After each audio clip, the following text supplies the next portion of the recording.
وأسرى به ربي من الحجر ليلة إلى المسجد الأقصى لرؤية حناني وأسرى به ربي من الحجر ليلة إلى المسجد الأقصى لرؤية حناني وأسرى به ربي من الحجر ليلة إلى المسجد الأقصى لرؤية حناني كما البدر في داجي من الليل قد سرى وجبريل مع ميكال. Selanjutnya, pembacaan ayat suci Al-Quran yang akan dibawakan oleh Ustaz Mahfuz. Kepadanya kami persilakan dengan berdoa.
ليلا من المسجد الحرام إلى المسجد الأقصى الذي باركنا حوله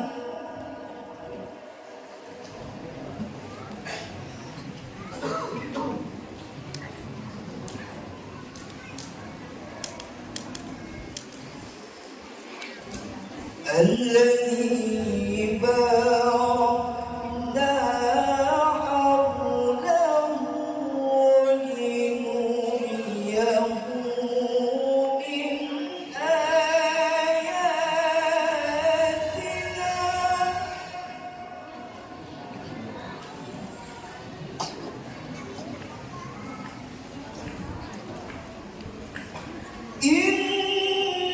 إنه هو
لقد رأى من آيات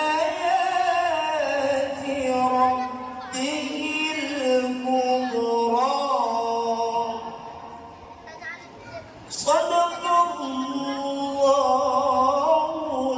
العظيم.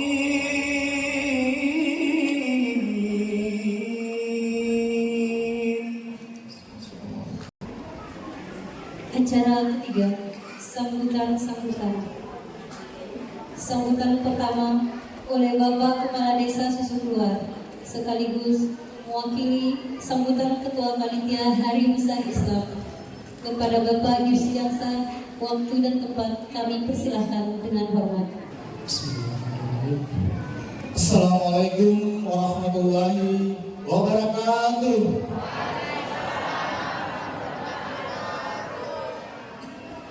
Alhamdulillah, alhamdulillahirabbil alamin. Assalatu wassalamu ala asrofil anbiya'i wal mursalin sayyidina wa maulana Muhammadin wa ala alihi wa sahbihi ajma'in. Subhanaka la ilma lana illa ma 'allamtana innaka antal alimul hakim. Rabbi ishrah li sadri wa yassir li amri wahlul 'uqdatam min lisani yafqahu qawli. Amma ba'd. Yang sama-sama kita hormati dan kita muliakan Al-Mukarram Gurutta Muhammad Yusuf Esos MA, ulama dari Sulawesi Selatan. Alhamdulillah, kami sebagai masyarakat Desa Susukluar berterima kasih banyak kepada Bapak Ustadz, Tuan Guru kita yang bersedia hadir untuk mengisi acara Isra Mi'raj kita pada siang hari ini. Yang terhormat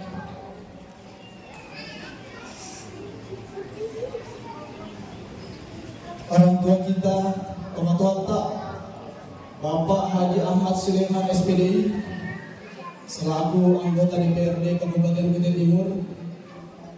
Alhamdulillah atas komunikasi beliau dengan Ustadz Muhammad Yusuf.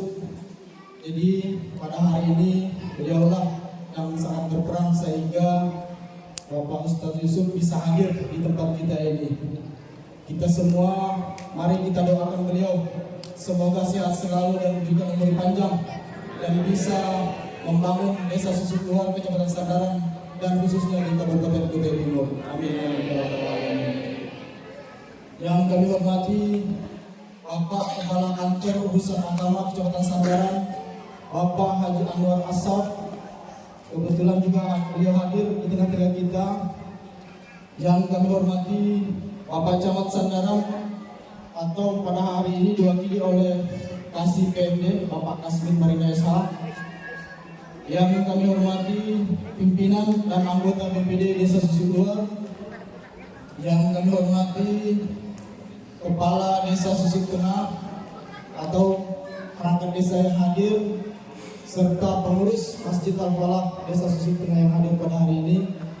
Yang kami hormati Bapak Kepala Desa Purubuk beserta pengurus Masjid Desa Purubuk yang hadir pada hari ini. Yang kami hormati Kepala Desa Susuk Dalam atau yang mewakili pada hari ini. Yang kami hormati Ibu-ibu Majelis Taklim dari Desa Susukluar, Dusun Susuk Muara, Sungai Merah, Majelis Taklim Desa Susuk Tengah, Ibu-ibu Majelis Taklim Desa Susuk Dalam yang hadir pada hari ini. Dan yang kami hormati Bapak Ibu, saudara-saudari sekalian yang insya Allah dimuliakan oleh Allah Subhanahu wa Ta'ala. Alhamdulillah, puji syukur senantiasa kita panjatkan atas kehadiran Allah Subhanahu wa Ta'ala, di mana atas limpahan rahmat dan karunia-Nya pada hari ini kita semua masih diberikan kesehatan serta kesempatan sehingga kita dapat berkumpul di tempat yang mulia ini dalam rangka bersama-sama memperingati peristiwa besar Isra wal Mi'raj 1446 Hijrah. Selawat serta salam tak lupa pula kita kirimkan kepada junjungan kita Nabi besar Muhammad sallallahu alaihi wasallam beserta keluarga, sahabat serta pengikutnya hingga yaumil akhir. Bapak Ibu, saudara-saudara sekalian yang dimuliakan Allah Subhanahu wa taala. Pada kesempatan ini kami dari pemerintah desa dan juga panitia Hari Besar Islam Desa Susukluar mengucapkan terima kasih yang sebesar-besarnya kepada masyarakat Desa Susukluar, baik dari dusun Susukluar maupun Sungai Merah yang telah berpartisipasi sehingga acara kita pada hari ini bisa berjalan dengan baik dan lancar. Amin amin ya rabbal alamin. Bapak Ibu, saudara-saudara sekalian yang berbahagia, pada kesempatan ini izinkan kami menyampaikan sedikit penyampaian bahwa kami dari pemerintah Desa Susukluar tahun kemarin menganggarkan kegiatan di bidang keagamaan, itu salah satunya kegiatan pembangunan masjid Sungai Merah itu kurang lebih 200 juta, kemudian pembangunan pagar dan juga kelengkapan lainnya untuk Masjid Nurul Iman ini juga kurang lebih 200 juta. Jadi kami anggarkan sekitar kurang lebih 400 juta untuk pembangunan masjid di tahun 2024 kemarin. Kemudian ditambahkan lagi, kami juga masih tetap menganggarkan insentif atau honor kepada ibu-ibu guru mengaji. Meskipun ada honor dari pemerintah daerah, tapi kami tetap memberikan apresiasi sebagai tanda terima kasih kami kepada guru-guru mengaji yang membantu mendidik anak-anak kami sehingga bisa mengaji dan belajar Al-Quran dengan baik. Baik, mungkin Bapak Ibu sekalian, demikian yang dapat kami sampaikan. Lebih dan kurangnya kami mohon maaf. Wallahul muwaffiq ila aqwamit thoriq. Assalamualaikum warahmatullahi wabarakatuh. Terima kasih kami ucapkan kepada Bapak Kepala Desa Susukluar. Sambutan selanjutnya oleh Bapak Kepala Kantor Urusan Agama Kecamatan Sandaran, oleh Bapak Haji Anwar Hasan, SAG MAG. Waktu dan tempat kami persilahkan dengan hormat.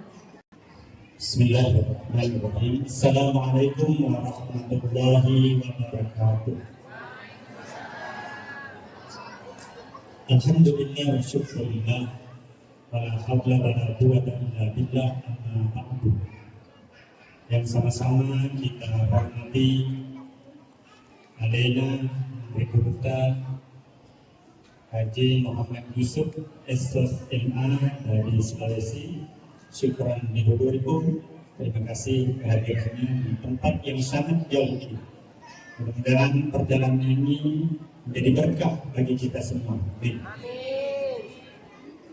Yang sangat-sangat kita hormati Temu Tokoh Kota Alena Haji Ahmad Sulaiman yang telah menjadi wakil kita di Kabupaten Kutai Timur. Mudah-mudahan dapat mengemban amanah dengan sebaik-baiknya. Amin. Yang kita hormati yang mewakili Bapak Camat Kecamatan Sandaran, yang kita hormati Bapak Kepala Desa Susukluar, Bapak Kepala Desa Susuk Peruput, ya,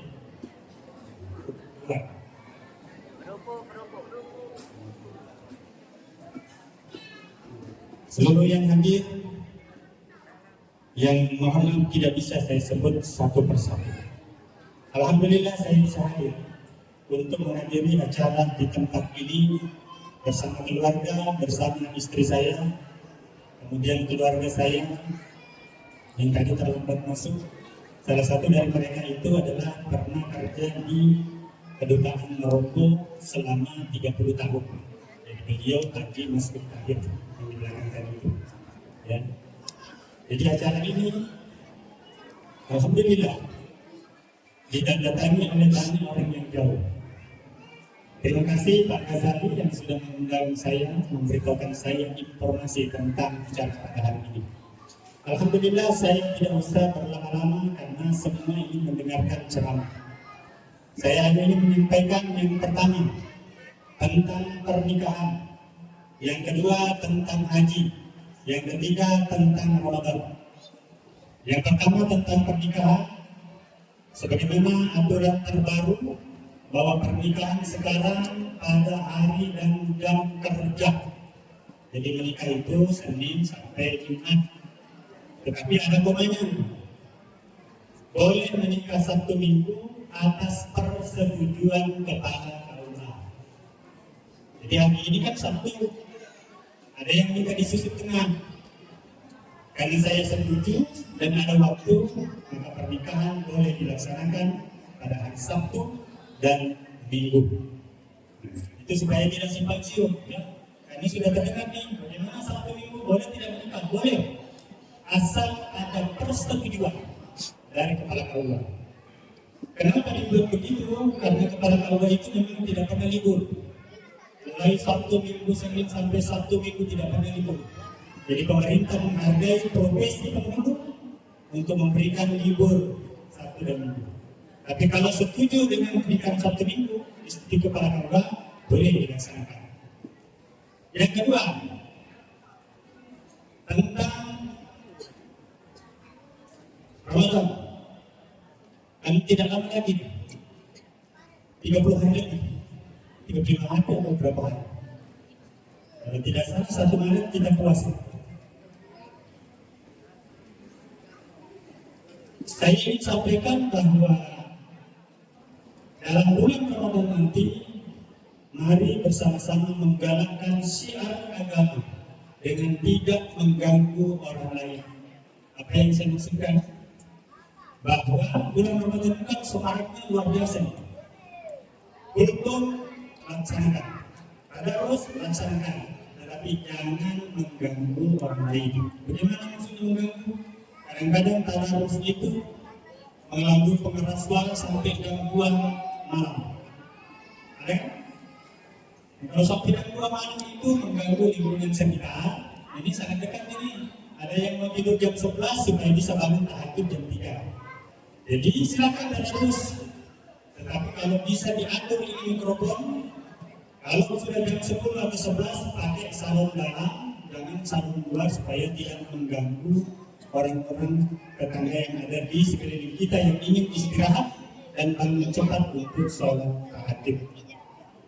Jadi saya tidak marah, ya, tapi diatur dengan baik untuk saling menghargai. Gara-gara kejadian ini di Pedoran orang berkelahi gara-gara tidak menghargai orang lain. Apalagi kalau banyak Kristen. Di sini tidak ada Kristen. Tidak ada. Ya, silakan, tapi diatur dengan baik. Ya. Kemudian pertanyaannya, apakah anak sekolah libur? Karena ada pun informasi. Apakah anak sekolah libur bulan Ramadan?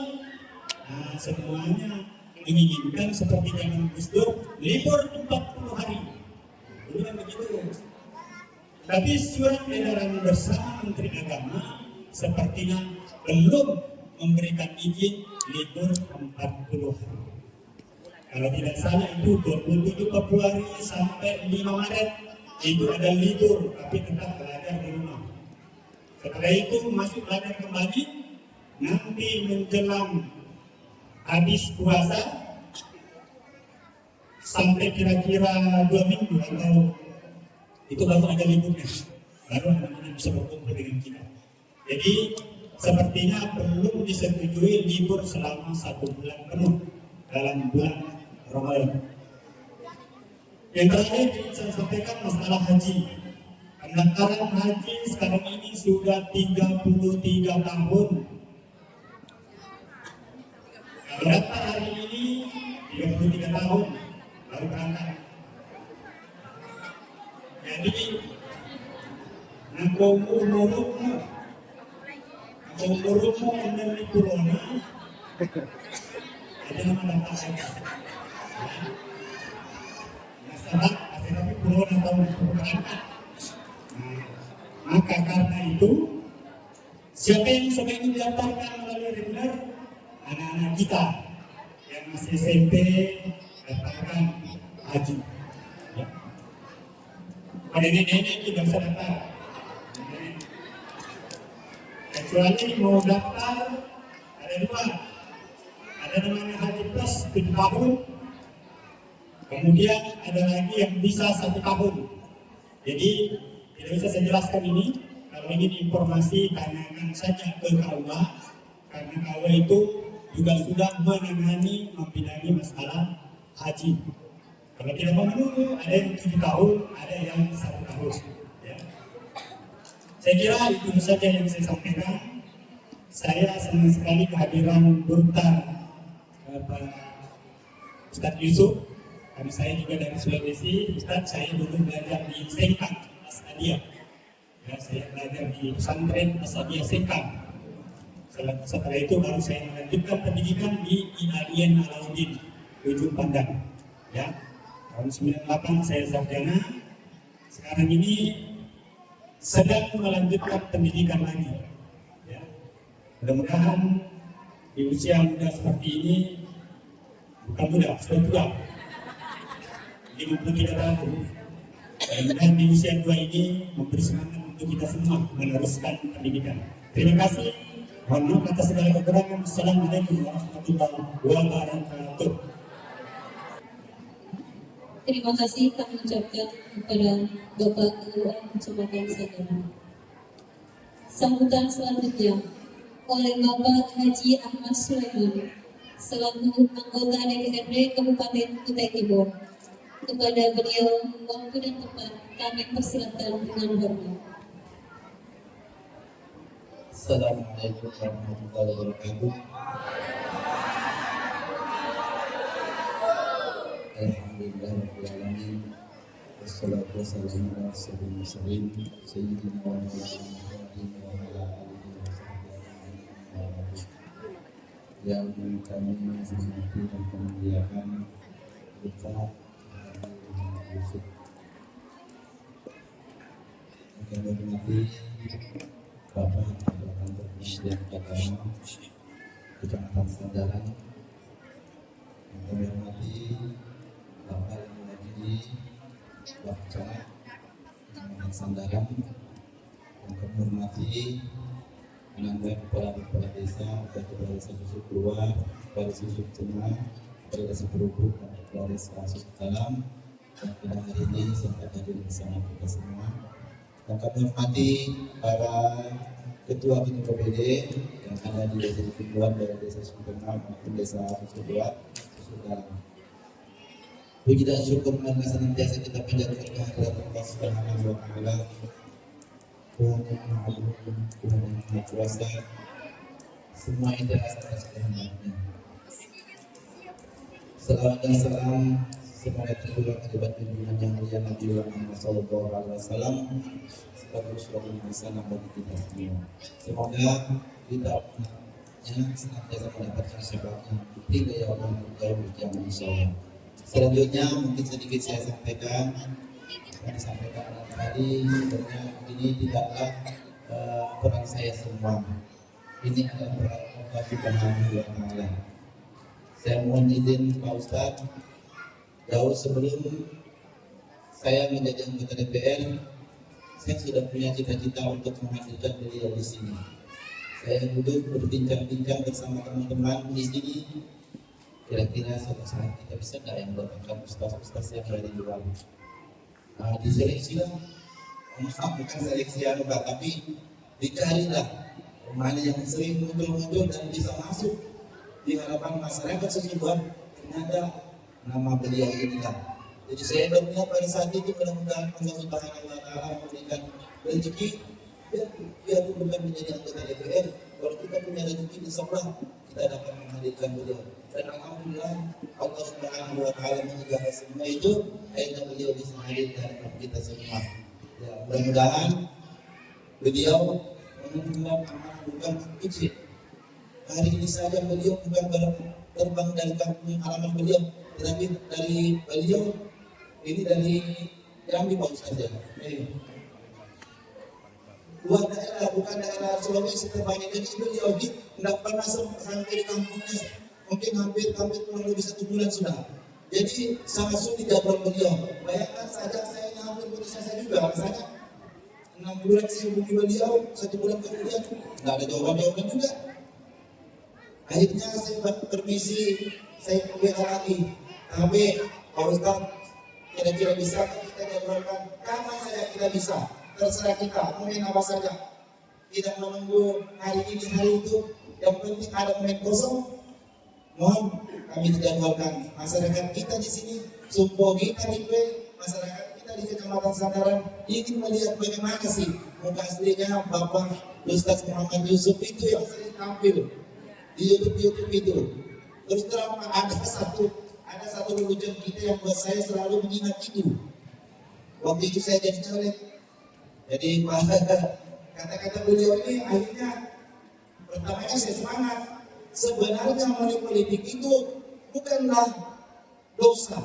Jadi saya senang juga pada pertamanya. Ternyata berarti kalau kita menyogok-nyogok ini tidak dosa.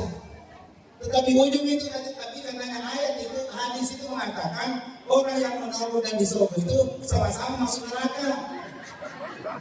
Jadi mohon maaf Ustaz, ini yang paling saya ingat dari amalan kita, dari kata-kata kita, karena kebetulan bertepatan dengan saya. Saya kan bergembira sudah sedikit, tapi tidak pernah juga kita kasih 100-200 ini.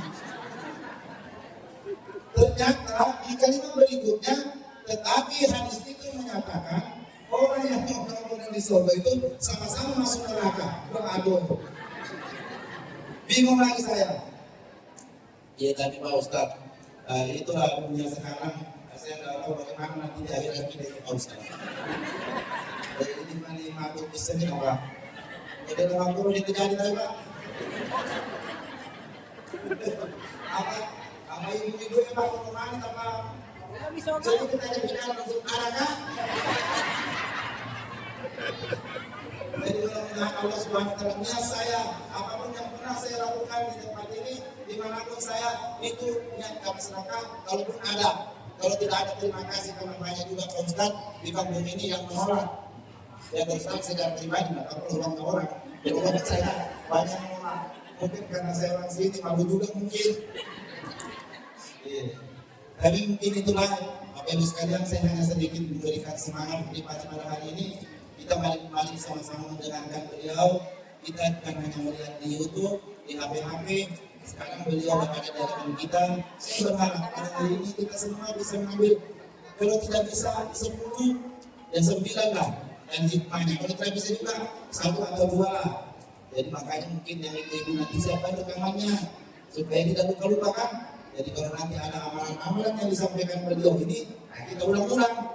Karena kalau menurut kayak kita ini, karena seperti saya ini, kalau hanya sekali dengar, 2 kali dengar, ya ayo kembali kabur lagi. Nah, jadi bagusnya kalau kita nanti kan ada juga di YouTube itu. Tapi saya beliau ini, mungkin beliau juga tidak mengatur ini. Tetapi tersebar di mana-mana. Mungkin itu berkah Allah Subhanahu wa taala dan menjualkan agama Allah Subhanahu wa taala.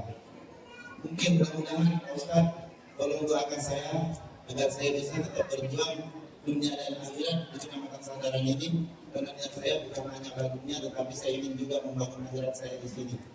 Insyaallah, karena ada sedikit pesan agama yang saya pegang, intan surullah yang suruh menginsaf di kampung-kampung. Dan siapa yang menolong agama Allah, insyaallah akan menolong dia dan bukan kedudukannya. Mungkin itu yang dapat saya sampaikan, kurang lebihnya mohon maaf. Sekali lagi mari kita bersama-sama menghayati apa yang disampaikan oleh beliau. Mudah-mudahan kita umat Islam yang ada di desa Susuruan dan sekitarnya ini senantiasa mendapatkan hidayah dari Allah Subhanahu wa taala. Billahi taufiq wal hidayah. Assalamualaikum warahmatullahi wabarakatuh. Terima kasih kami ucapkan kepada Bapak kami, Haji Ahmad Sulaiman SPD. Acara selanjutnya, tibalah kita di acara inti, acara yang kita tunggu-tunggu yaitu ceramah agama yang akan disampaikan oleh Al-Ustaz Muhammad Yusuf SHOS IMA. Kepada beliau, waktu dan tempat kami persilahkan dengan hormat.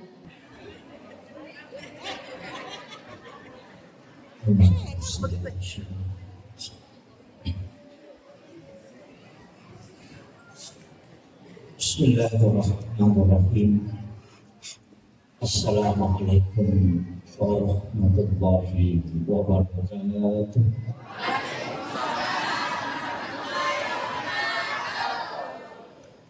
Alhamdulillah, alhamdulillahilladzi rafa'al mustafa manasibal insani wal busyara wa ja'ala israhu min makkah yaqaddasu fi lailatin wahidatin ayatul kubra.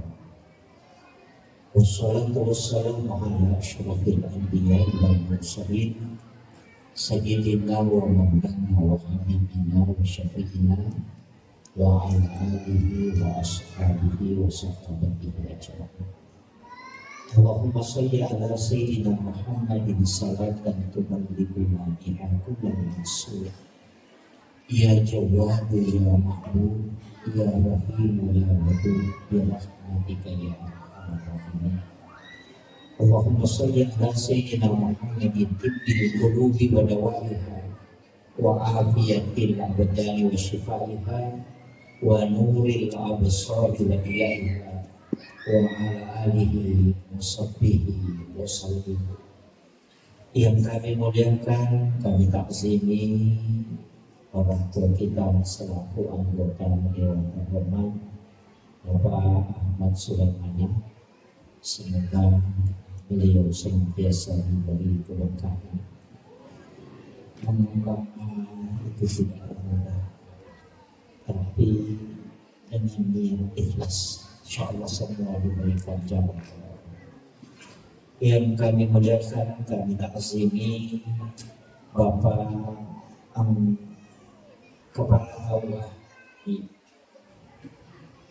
beserta seluruh keluarga yang sempat hadir.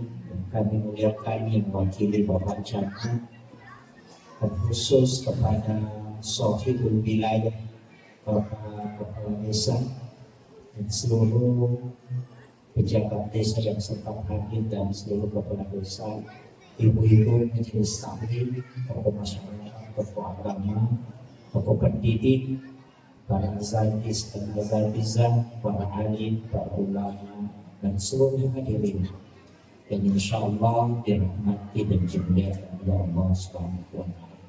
Saya pakai bahasa Indonesia atau bahasa Inggris?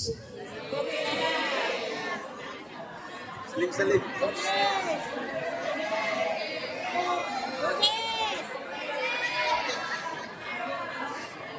Yang tidak bisa katakan.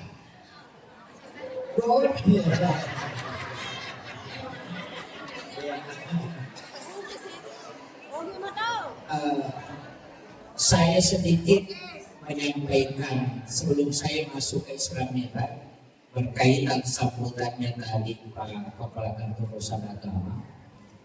Dalam agama itu ada kaidah tentang haji. Kalau saya tetap mendaftar haji, kita tidak berangkat itu bukan karena tidak mampu, tapi karena aturan negara. Maka pahala haji itu kita dapatkan. Dan kalau ketika ibu sudah mendaftar, kemudian meninggal dan tidak bisa menunaikan haji, kemudian anak kita ada rezeki melaksanakan ibadah haji, itu baru menghajikan kita. Karena kita sudah berniat untuk haji. Itu dalam fikih. Makanya aturan sampai 30, kalau di sini masih 30 lebih, kalau sini top 48 tahun. Makanya tetap mendaftar dan jangan keluarkan uangnya untuk mendaftar umrah. Karena dia begitu, sudah daftar haji, karena terlalu lama menunggu, dia ambil uangnya mendaftar umrah. Itu sama orang yang jual motornya kemudian beli helm. Ya, ada orang malu di HP-nya dan jadi pulsa. Karena dia keluarkan yang wajib untuk menunaikan yang sunnah. Itu harus kita. Itu yang penting saya sampaikan sebelum saya masuk. Begini, ini kan ada tema yang mau ditingkatkan itu 2, iman dan takwa. Kemudian 3, iman, takwa dan cinta kepada Rasulullah. Wah, ini berarti iman itu Allah yang kasih. Ketakwaan juga itu adalah Allah. Kecintaan kepada Rasulullah itu butuh usaha. Nanti sebelum saya masuk ke situ karena ini Isra Mi'raj, ada beberapa hal yang saya ingin sampaikan dan ini kan hikmah. Hikmah itu sebenarnya adalah ilmu. Jadi kita dalam mengambil hikmah berarti engkau bisa meniru yang ada ilmu yang kita mau ambil. Kalau kita mengatakan mengambil hikmah atau memetik hikmah. Peristiwa Isra adalah peristiwa lintasan bumi. Kalau peristiwa Mi'raj berarti itu peristiwa lintasan langit. Kedua, yaitu Isra perjalanan bumi, yaitu Mi'raj perjalanan langit. Jadi ada nabi itu yang Isra saja. Nabi Musa itu juga Isra, tidak Mi'raj. Ketika dia ke negeri Madian, itu pastinya orang jalan kaki sampai 10 hari, tapi Nabi Musa bisa lewat hanya setengah malam. Ada juga nabi yang tidak Isra, tapi langsung Mi'raj. Itu Nabi Isa. Dia tidak Isra, tapi langsung Mi'raj. Langsung diangkat ke langit kedua. Itu Nabi Isa, tapi tidak diperjalankan, cuma langsung diangkat. Makanya disebut Mi'raj. Rasulullah selain Isra juga dia Mi'raj. Makanya kita sebut peristiwa Isra dan Mi'raj. Isra itu dari masjid ke masjid. Bapak Ibu sekalian yang ada di sini, saya minta karena kita mengerti hikmah. Mestinya kita itu pakai polanya Rasulullah, pakai polanya Allah, siapapun itu. Mestinya kita pakai pola Isra dan juga pakai pola Mi'raj. Biasa begini. Kalau kita dari rumah, mestinya sholat sunnah di rumah sebelum berangkat. Kalau bukan sholat sunnah musafir, paling tidak sholat sunnah duha. Kalau pagi, jadi sholat sunnah itu 2 rakaat. Baru kalau mau berangkat, niatkan bahwa saya nanti sholat zuhur di masjid ini. Jadi jangan katakan mau ke kantor, jangan bilang mau ke pasar. Jadi niatkan, saya sholat misalnya mau berangkat, nanti zuhur saya sholat di sini. Itu namanya dari masjid ke masjid. Jadi nanti kalau kita ke jalan kita kecelakaan, maka yang ditanyakan oleh Allah, dia dari mana? Dia dari mana rumahnya sholat tadi? Dia mau kemana? Dia menuju ke masjid raya untuk sholat. Maka itu tidak banyak pertanyaan. Nanti dia akan masuk surga. Itu pola. Makanya nanti itu dari Masjidil Haram ke Masjidil Aqsa. Kenapa masjid ke masjid? Itu pesan untuk kita. Setiap langkahmu awali dari masjid dan akhiri di masjid. Karena ketika engkau mati meninggal di antaranya, maka kau tetap meninggal menuju ke masjid. Ini dulu yang saya harus luruskan. Kan mereka tahu kalau itu kan nasab ikan dibantu oleh pamannya. Kan itu. Termasuk anggota dewan.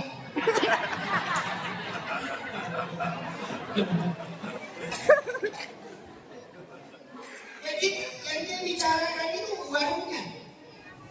Jadi begini, kenapa di dalam tasawuf Bugis itu mengambil ilmu dari kitab Ihya Ulumuddin karya Imam Ghazali, Hujjatul Islam Imam Ghazali. Dan itu ada hadisnya. Rasulullah mengatakan begini, umatku adalah umat yang terbaik karena dia meninggalkan satu kebaikan menuju ke kebaikan yang lain. Inilah yang disebut dengan ibadah yang tidak terputus. Makanya begini sampai yang tertentu. Kan gitu? Ya. Biasa didengar tak? Bisa. Sampai yang tertentu. Apa maknanya? Niat sholat itu ada 2. Ada niat mau sholat, ada niat sholat. Niat sholat itu ada di takbiratul ihram. Sedangkan niat mau sholat itu ada di sujud terakhir. Jadi kalau kita takbiratul ihram, di situ niatnya sholat. Tapi nanti di sujud terakhir, kau mesti niatkan untuk sholat berikutnya. Jadi kalau kau sujud terakhir sholat zuhur, niatkan memang untuk sholat asar. Jadi kau kemana saja berjalan berarti menuju ke sholat. Ketika meninggal berarti kau meninggal menuju ke sholat. Itulah yang dimaksud ulama dulu. Namun kokak onrok imro kumante Nanti saya hitungkan. Allahu Akbar. Itu kuncinya. Jadi ilmunya kan sebenarnya nggak rumit. Tasawuf itu nggak rumit. Cuma orang muda bikin rumit. Iya. Kalau kaidahnya kan sederhana. Ya makanya dia sesuai yang terputus. Kenapa disebut sholat tidak terputus? Begini Pak. Sholat itu berapa menit? Palingan kan 5 menit. Sholat duhur 5 menit, asar 5 menit, maghrib 5 menit, isya 5 menit, sholat subuh 5 menit. 5 kali 5 berarti 25. Dan cukup setengah jam. Dan 24 jam waktu kita dikasih oleh Allah. Nah hanya 25 menit kita pakai sholat. Kalau kita gosip setengah jam, sudah menit. Begitu ya? Sholatnya 25 menit, gosipnya 1 jam, sudah 60 itu.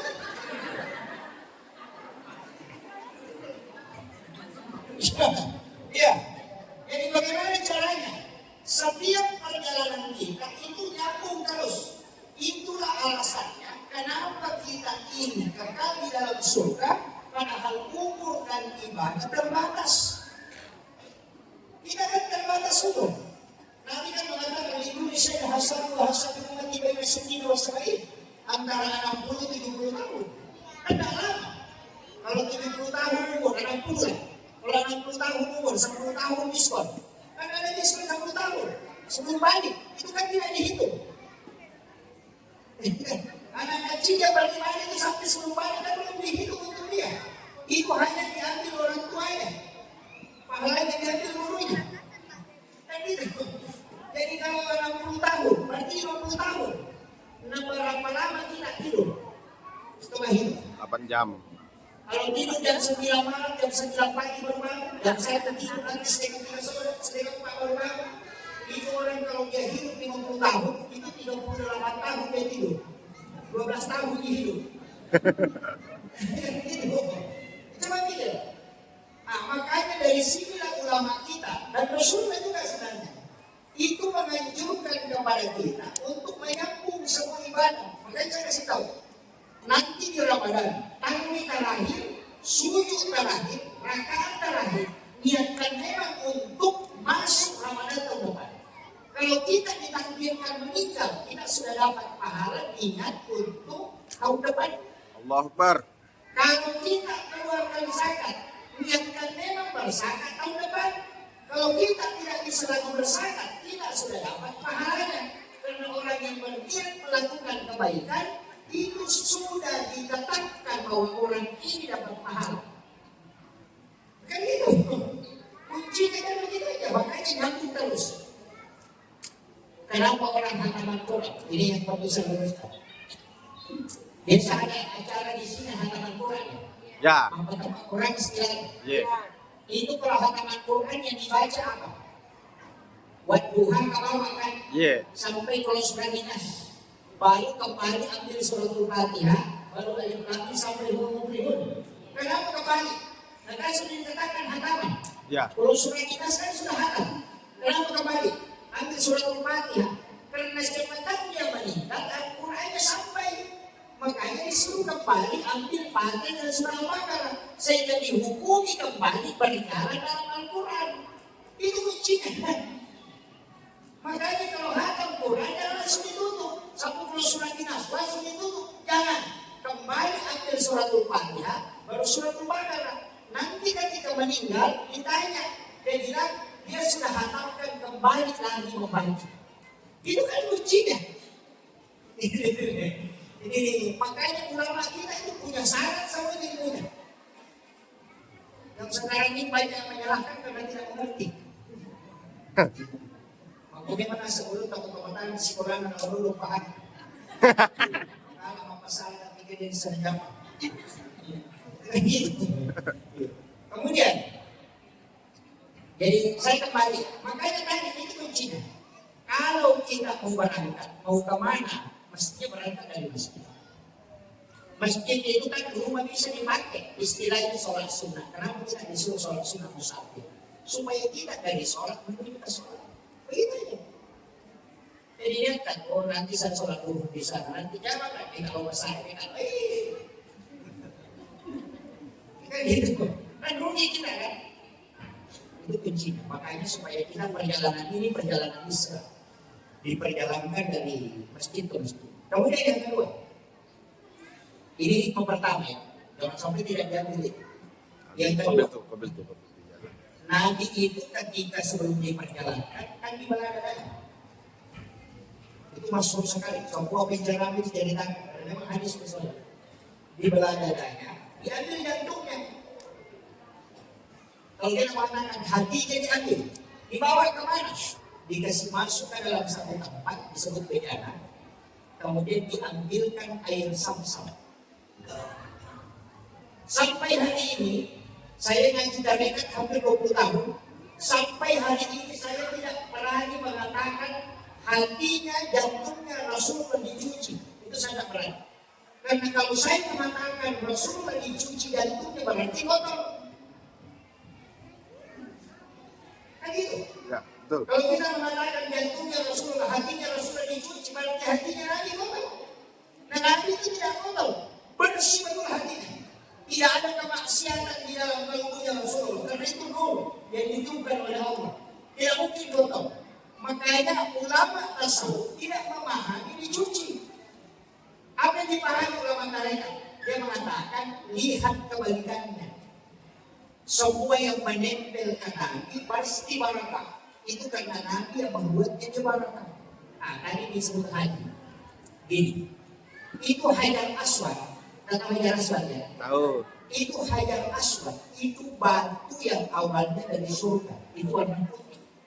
Cuma karena sering dicium orang, sehingga resonansinya berubah menjadi hitam. Itu karena perpindahan energi dosa. Dosa orang yang menciumnya itu sehingga berubah menjadi hitam. Makanya disebut Hajar Aswad. Batu hitam. Ini batu tidaklah mulia. Ini kata ulama tasawuf yang setarekat atau tarekat. Kalau fikih walau tidak mau sepakat tidak masalah. Itu ini batu tidaklah mulia. Seandainya kita pernah ini, seandainya Rasulullah tidak pernah menciumnya, maka tidak ada jemaah haji dan umrah mencium Rasulullah. Betul. Berarti dikembalikan. Jadi bukan Hajar Aswad yang mulia, tapi dia dimuliakan karena Nabi pernah menciumnya. Seandainya Nabi ketika tawaf dia mencium makamu Ibrahim, maka semua jemaah haji dan umrah akan mencium makamu Ibrahim. Tapi karena Nabi mencium Hajar Aswad, maka orang akan mencium Hajar Aswad. Artinya apa? Hajar Aswad tidaklah mulia seandainya Nabi tidak pernah mencium. Sama dengan ini tadi. Kenapa jantungnya Rasulullah dipertemukan dengan air Sam-Sam? Bukan kalbunya, bukan hatinya Rasulullah yang kotor, tapi air Sam-Sam yang ingin dijadikan obat sehingga dia diberi kesempatan menyentuh kalbunya Rasulullah. Masya Allah. Itu pendapat ulama Rasulullah. Kalau ulama itu tidak boleh. Yang mengatakan dibersihkan. Nanti kan pendekatannya fikih. Kalau kita pendekatan Rasulullah lain. Saya ambil dulu yang hakikatnya. Jadi sebenarnya air Sam-Sam itu kenapa dia bisa jadi obat dan kenapa orang ketika dia minum itu bisa kenyang? Karena dia pernah bersentuhan langsung kalbunya Rasulullah. Masya Allah. Allah Akbar. Allah Akbar. Allah Akbar. Kemudian yang ketiga kita mengambil kaidah lainnya. Rasulullah itu kalau berjalan itu ada awan yang menutupi kepalanya. Jadi ketika keluar itu yang dilihat oleh pendeta Buhaira itu.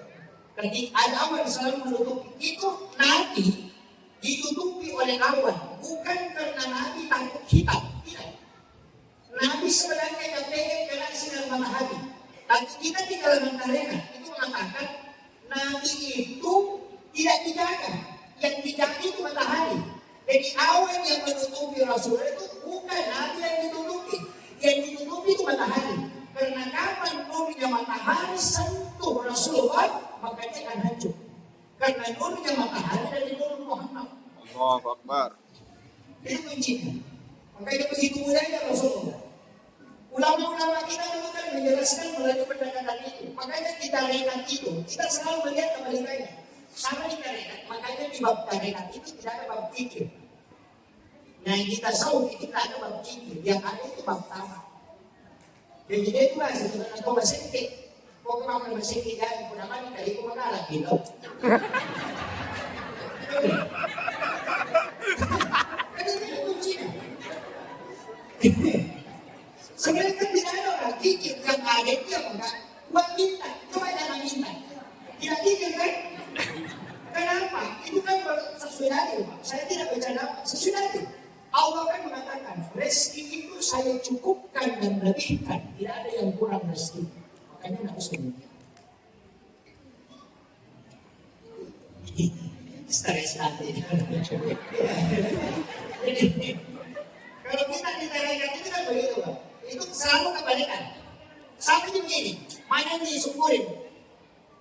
Lapar atau kenyang? Mana yang disyukurin? Kenyang. Lapar atau kenyang? Kenyang. Kalau yang disyukuri kenyang, itu anjing sama kita tidak ada bedanya. Iya, karena anjing itu ketika dia kenyang, dia juga bersyukur. Jadi apa yang disyukuri? Sebenarnya yang disyukuri itu lapar. Karena tidak mungkin makanan itu nikmat kalau kita tidak lapar. Betul. Allahu Akbar. Dan itu, kenapa disuruh puasa? Itu kalau puasa, dapat buka puasa, air putih yang tidak ada rasanya kayak hangat itu sangat nikmat ketika kita berbuka. Itu yang putih. Tapi kalau ke warkop, tidak boleh air putih, selalu cari jus. Karena tidak puasa. Kan itu. Artinya nikmatnya minuman itu ketika haus. Maka yang kau syukuri bukan karena minumnya, tapi karena hausnya. Karena kenikmatan itu datang di saat kau haus. Masya Allah. Itu kan jadi ulama selalu cari kembalikan hikmahnya. Jadi tidak melihat apa yang kelihatan dari depan. Kita kan itu sedikit-sedikit biar ini sedikit-sedikit dan itu jadi masalah. Tapi tidak apa-apa. Jangan juga terlalu tinggi kajiannya, nanti stres juga. Nah, tadi itu pesan. Kita ambil intinya dan hikmahnya. Begini, saya ceramah berapa menit? Sudah 20 menit. 22. Ini sudah hampir setengah jam. Saya ceramah. 22. 22 menit. Setengah jam. Ya, sejam. Ya. Sepuasnya Pak Ustadz. 2 jam. Ini enak dulu, dia bilang 2 jam.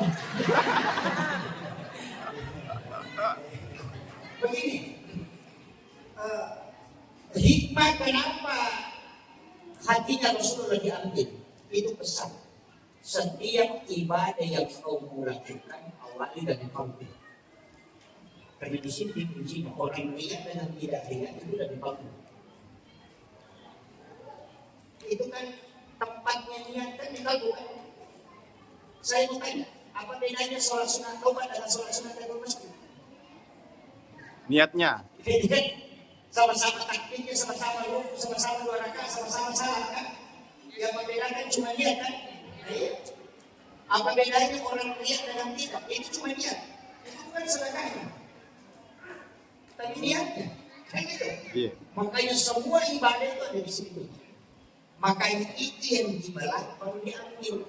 Kenapa dikasih adik pesan bersihkan dulu sebelum kau melakukan.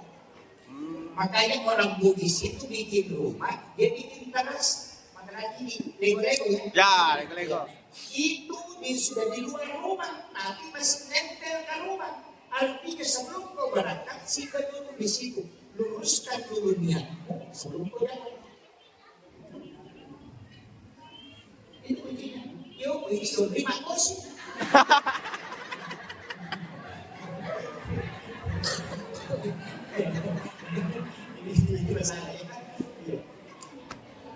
Mesti itu.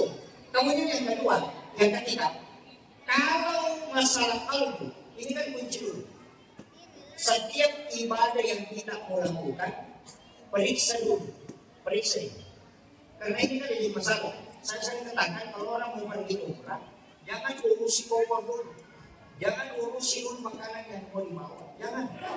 Yang harus diurus, siapa tahu ada tetangga kita yang pernah kita sakiti, datangi dulu itu, saling memaafkan, baru kita balapkan. Karena ada hadis tadi itu, la yafirru lil muslimin an yahjura akhahu fawqa salasati layalin. Kalau ada orang tidak mau ngomong lebih dari 3 hari, itu bukan golongan kami. nanti datang ziarah, assalamualaikum ya Rasulullah. Apa kata Nabi Muhammad? Itu tetanggamu, kalau tidak berhubungan.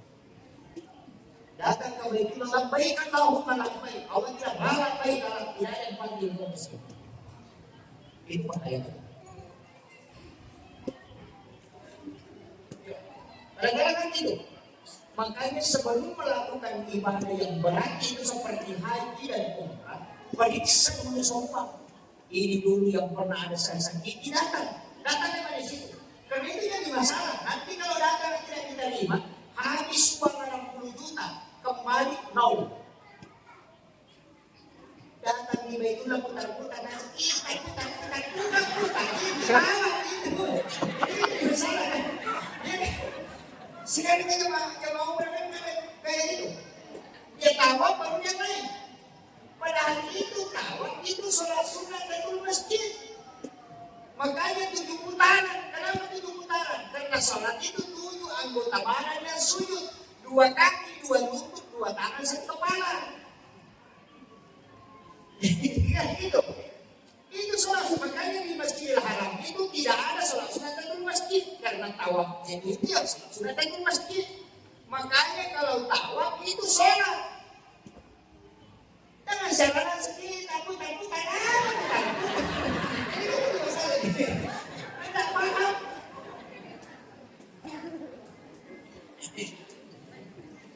Kemudian,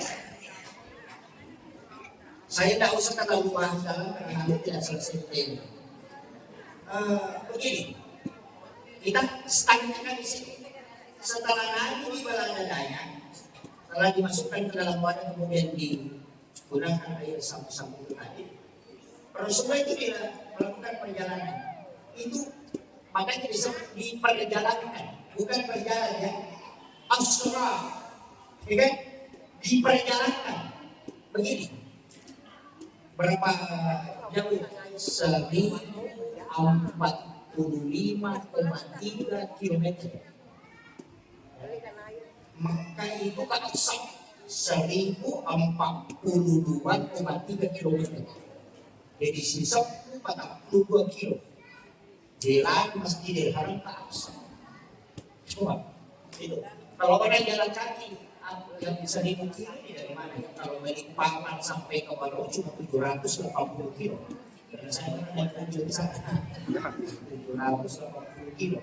Itu jalan kaki dengan jarak 1040 km tadi. Kalau lurus, dan Nabi kan tidak lurus. Jadi Masjidil Haram ke Madinah, dari Madinah ke Bukit Tursina, dari Bukit Tursina ke Baitul Lahmi, dari Baitul Lahmi baru ke Aqsa. Ini yang banyak pencerahan tidak sebut. Jadi Nabi itu dari Masjidil Haram langsung ke Masjidil Aqsa. Oh tidak.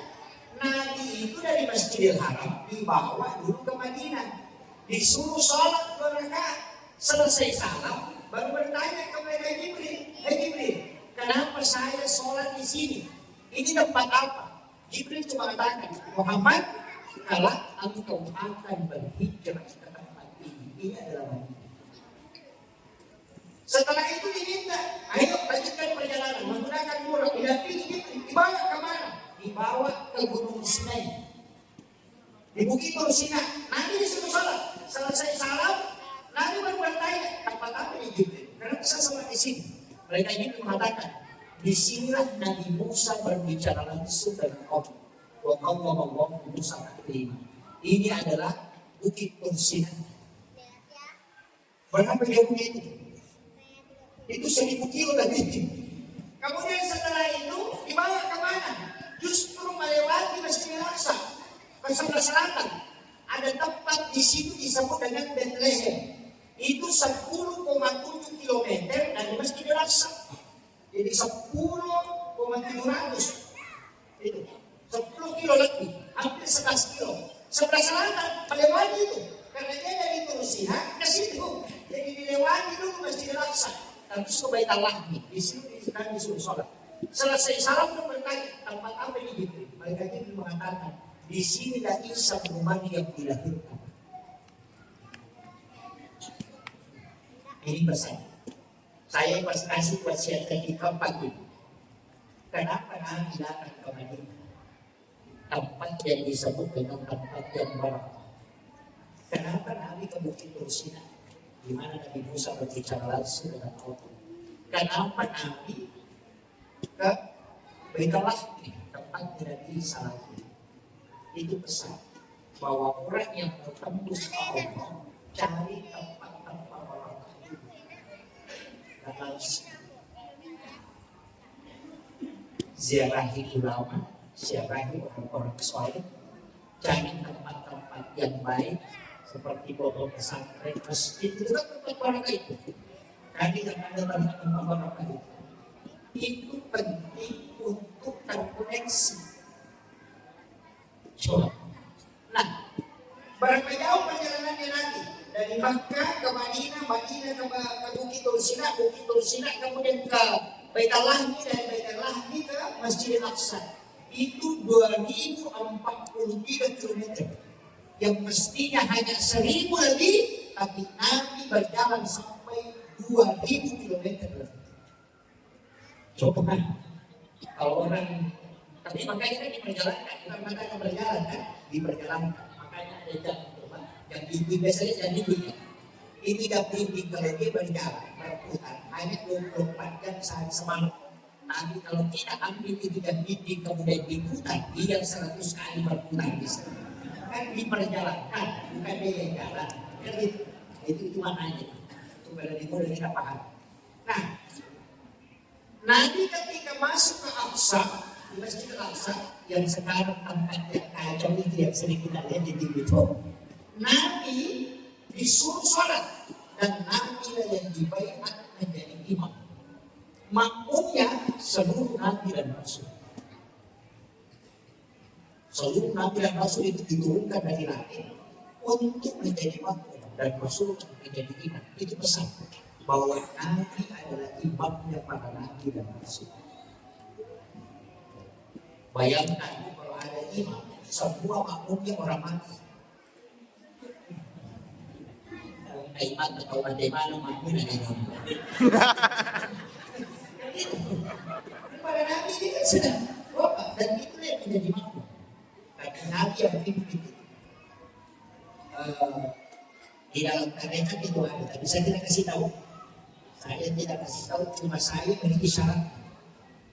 Ketika Nabi menjadi imam di Masjid Al-Aqsa, memimpin para Nabi, surah apa yang dibaca Rasulullah ketika dia memimpin para Nabi dan Rasul? Imam mesti cari itu. Itu yang dia baca sholat sunat sebelum dia menjadi imam. Tapi cari, saya tidak semua. Masih kurang. Dia nanti nak kena tahu sampai surat 90 ada di saya aneh.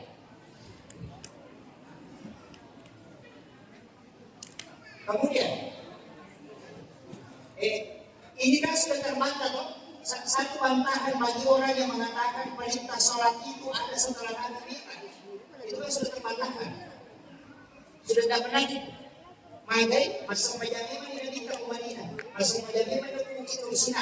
Masa pejamnya ke Baitul Lahmi. Menjadi imam ke Masjidil Aqsa. Berarti dia sudah sholat sebelum Nabi. Coba, itu kan sudah. Ini yang makanya saya tidak semangat kalau mengatakan nanti perintah sholat Nabi itu setelah Nabi bilang. Itu kan dia betul. Kemudian mengatakan itu kan hadis Ustaz. Oleh karena itu mungkin tidak sahih. Nah, kalau kau tidak percaya hadis, kita lari ke ayat. Coba buka itu. Bagi umat Al-Quran bisa tahu. Ketika Nabi Isa ditanya, apa kata Nabi Isa? Saya diutus oleh Allah untuk memerintahkan sholat dan zakat. Nabi Isa itu sudah bicara sholat.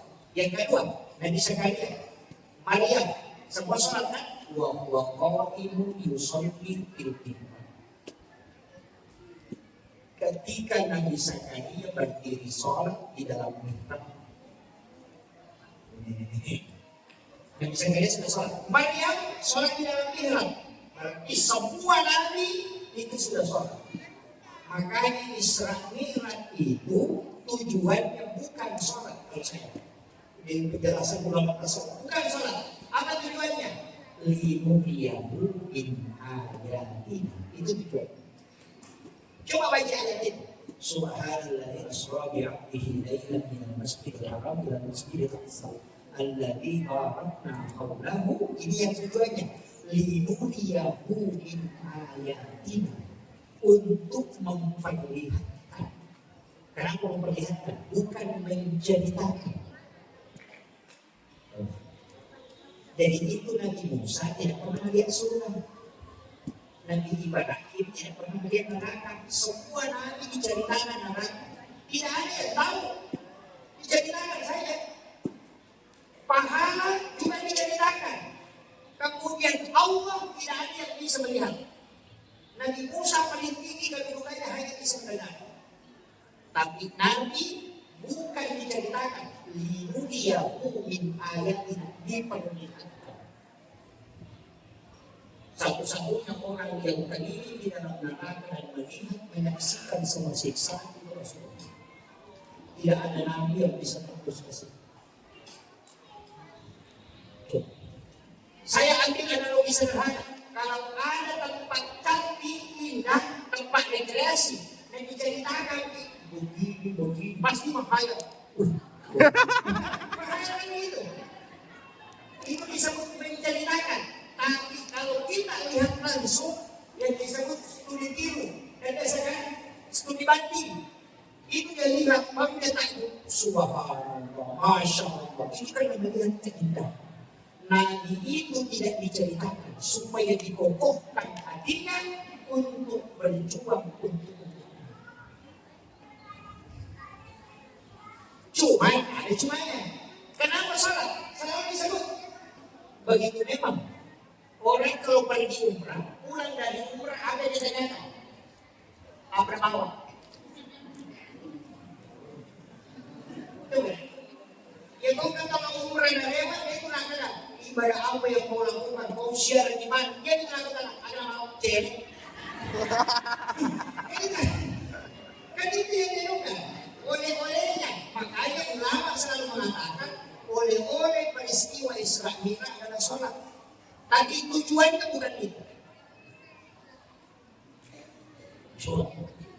Ini penting saya luruskan dulu supaya kita tahu itu kemana arahnya Isra Mi'raj ini. Jadi Nabi itu melihat di tingkatan langit sudah dilihat semua langit pertama sampai langit ketujuh. Naik ke Sidratil Muntaha. Ada alam itu antara disebut alam mustawa. Di situlah dia melihat Allah. Nabi itu kita berarti sudah Allah. Melihat Allah di mana? Di alam mustawa. Apakah Allah ada di situ? Oh tidak. Tidak. Allah itu tidak bertempat karena dia latif. Kalau dia bertempat berarti dia mahkum. Tapi ketika dia tidak bertempat maka dia tidak mahkum. Makanya bagaimana cara memahami dan melihat? Oh saya begini supaya kita bisa paham. Saya mengatakan saya naik ke masjid di atapnya. Di atap saya naik ke menara. Di menara saya melihat bulan. Saya bilang gitu. Di atas menara saya melihat bulan. Pertanyaannya, apakah bulan ada di menara? Tidak. Kan masih jauh. Cuma di situ tempat baru bisa melihat bulan. Nabi Muhammad untuk melihat Allah harus berada pada posisi al-mustawa.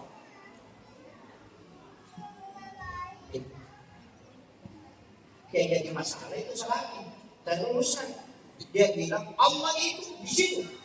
Kemana? Turun. Seperti kemarin, turun ke bumi. Saya bilang Allah itu di sini. Karena Jakarta, Makassar, saya sisa jam. Makassar, Papua, saya sisa jam. Jadi kalau Allah turun di Jakarta, 1 jam kemudian turun lagi di Makassar. 1 jam kemudian turun lagi di Papua. Itu Allah yang di sini. Karena turun tidak pernah terisi di atas. Kan begitu? Makanya yang turun itu bukan Allah, tapi rahmat. Sama analoginya kalau lampu balon dinyalakan, balonnya itu yang turun cahayanya, balonnya tetap di atas. Paham kira-kira? Paham. Kalau dia apa nanti malam. Saya sudah bahasakan sedikit gampang supaya tidak dimulai dengan cuma kalau di bahasa tasawuf itu kan lain. Dia mengatakan wa nafaktu fi hidayku. Kemudian dia ada dan ditiadakan, dari tiada dia kemudian ada. Jadi kalau itu dipakai status kita. Artinya apa? Ketika kau mengingat dia, maka tidak ada yang muncul selain dia. Tapi ketika kau tidak mengingat dia, maka yang lain akan datang. Dia mengatakan sampai nanti diingat. Kalau dia rasanya, kan tidak usah ke sana. Nanti sekarang. Nanti itu lagi setelahnya apa musik, tidak masalah. Jadi kuncinya kan di situ. Kaidah-kaidah dalam agama kita itu dipakai. Tadi saya kan begini, Nabi naik. Jadi Nabi itu kan di dalam masjid. Di dalam masjid, asal itu sebenarnya jadi. Yang kedua, di sekitaran situ ada batu. Dan di situlah Nabi duduk. Duduk di batu itu, kemudian Nabi dipanggil lain. Itu dan disebut dengan Mi'raj. Tadi Israel kan Mi'raj.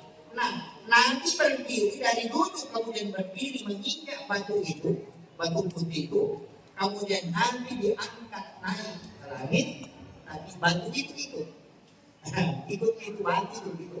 Nabi tegur, hai batu, tak usah cukup kau di situ. Tapi batu itu sudah terangkat dari bumi. Dia sudah melayang, tapi Nabi larang dia naik, dia tidak turun. Dia tinggal di situ, sehingga batu itu sampai hari ini masih tergantung. Itu kosong di bawah.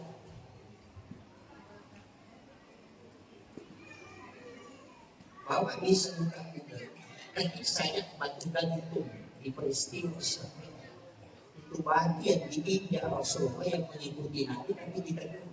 Sehingga dia singgah, tidak turun ke bumi, dan juga tidak naik ke langit. Itu sampai hari ini itu masih tergantung.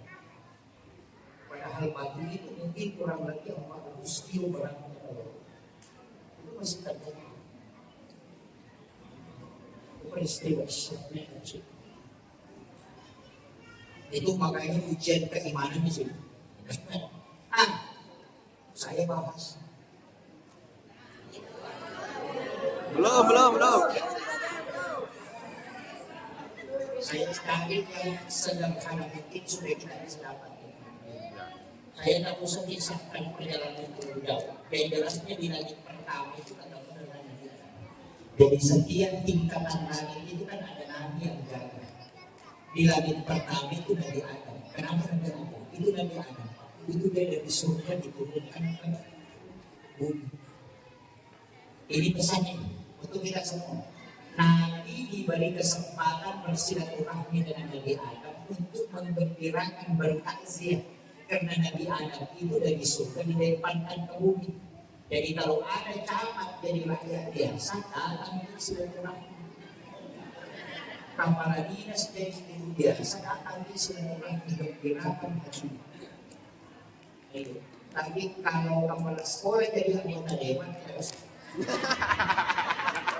itu juga itu awan itu bukan karakter. Jadi makanya bupati langsung jadi rakyat biasa sering bersilaturahmi, karena di situ kemudahan puncak.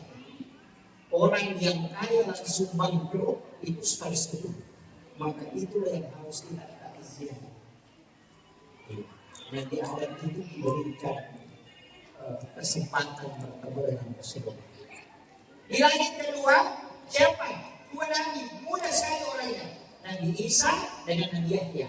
Dua nabi bisa umuran, karena Nabi Yahya anaknya Nabi Zakaria. Nabi Isa anaknya Maryam. Maryam ini dipelihara oleh Nabi Zakaria. Umurnya dalam masa 9 tahun, dibawa ke rumahnya. Dipelihara selama 3 tahun lebih. Makanya nanti dari situ bisa Nabi Zakaria dapat keturunan. Itulah Yahya. Jadi Nabi Isa dengan Yahya itu hampir seumuran. Tapi dua orang ini tidak masuk akal. Kenapa? Nabi Isa lahir tanpa bapak, Nabi Yahya lahir dari ibu yang sudah tidak haid. Tidak bisa kan ini? Ya. Diilmiahkan kan? Ya. Masa akan terjadi di lapangan? Tapi ternyata di bumi ini ada binatang yang hanya betina, tidak ada jantannya. Tapi itu bisa punya anak. Itu cacing. Cacing itu tidak ada jantan, hanya betina. Tapi dia bisa punya anak. Jadi Maryam ini tidak ada suaminya, tapi bisa melahirkan anak. Siapa? Nabi Isa. Nabi Isa itu anak bapaknya. Kemudian Nabi Yahya. Siapa dia? Anaknya Nabi Zakaria. Nabi Zakaria itu istrinya sudah berhenti haid, tapi bisa punya keturunan. Apa hikmahnya? Karena hikmahnya tidak penting. Itu pesan ke Bapak Ibu sekalian, bahwa sesuatu yang mustahil menurut hukum alam, kalau kau ketemu Allah, itu tidak mustahil. Itulah hakikat sholat. Jadi kalau Bapak Ibu punya penyakit, jangan angkat tangan dengan dokter. Tidak ada obatnya itu. Tidak ada obatnya, bukan berarti tidak bisa sembuh. Cuma tidak ada obatnya. Dokter tidak bisa sembuh. Karena dokter tugasnya hanya mengobati, bukan menyembuhkan. Mesti ditahu. Mengobati itu tugas manusia, menyembuhkan itu tugas Allah. Tidak bisa ditukar. Makanya tidak ada dokter itu memasang sepatu apa bilang menyembuhkan penyakit kanker. Tidak ada. Yang ada mengobati penyakit kanker. Kalau sudah berobat dan tidak sembuh, bukan memang tugas Allah yang tugas menyembuhkan. Hanya cuma mengobati. Makanya jangan marah-marah kalau diambil uangnya kalau sudah berobat. Habis uang dan tidak sembuh. Nah memang mengobati bukan menyembuhkan. Paham? Paham. Jangan salah paham ya. Dokter itu kan mengobati. Makanya menyembuhkan itu Allah. Kadang kita kan salah paham. Pergi berobat dan tidak sembuh-sembuh. Ini memang tidak sembuh. Karena bukan tugas menyembuhkan. Itu ada dokter bikin sepatu di depan rumahnya. Menyembuhkan penyakit kanker. Menyembuhkan asam urat. Tidak ada. Yang ada itu mengobati. Jadi mati kalau sembuh. Ya sembuh kalau tidak. Namanya itu. Namanya saja mengobati. Yang punya tugas itu menyembuhkan Allah. Makanya kalau makan obat, apa yang dibaca? Bismillahirrahmanirrahim. La shifa'u illa anta syafi. Sudah apa? Belum. Jadi kalau makan obat selama ini banyak apa? Bismillah. Bismillah itu ada 27. Diriwayatkan anak 21. Berarti apa? 1. Banyak kita hafal Bismillahirrahmanirrahim. Bismillahirrahmanirrahim. Segala sesuatu yang baik itu mestinya diawali dengan Bismillah. Saya pakai kalimat segala sesuatu yang baik. Makanya di dalam Al-Quran itu ada satu surat dengan basmalah. Itu surat Barat. Dan itu membicarakan tentang peperangan dan pembunuhan. Itu hikmahnya apa? Semua pekerjaan di dunia ini awali dengan basmalah, kecuali satu dengan basmalah, kalau mau mencuri. Ya kan? Saya pernah silaturahmi dengan Gus Dur itu di masa dia hidup, kita sama siswa. Saya pernah tanya, ini ada. Gus Dur itu kan ketika ditanya, teman saya tanya bukan saya. Kebetulan ada di situ, teman saya tanya, Gus, bagaimana hukumnya merokok? Dia bilang tergantung. Tergantung. Kalau kiai merokok, haram. Kalau kayak sampean ini, haram. Nah, ada ngomong segitu, ada ngomong. Nanti lama itu kalau bertanya lagi, kenapa bisa kiai halal? Kalau orang lain tidak? Kalau satu di masyarakat, Gus Dur itu dengan hatinya bilang begini. Kalau kiai merokok, itu banyak masalah baru makan rokok. Kalau sampean tidak. Saya perhatikan, tidak ada memang orang kalau makan rokok, bismillahirrahmanirrahim. Sampai hari ini saya cek, tidak ada. Iya. Saya punya teman ustaz, tidak masalah. Kalau mau minum bismillahirrahmanirrahim, nanti kalau makan rokok tidak ada masalah. Sedangkan itu juga dari Gus Dur. Iya, tidak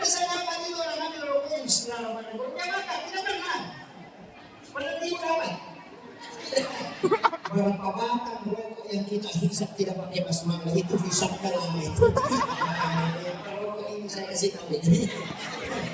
Makanya saya itu selamat dari rokok itu pakai basmalah.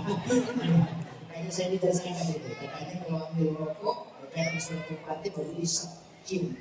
Kalau dibacakan sholawat diangkat, itu kita sudah tidak mau sebuah waktu berdoa. Oh.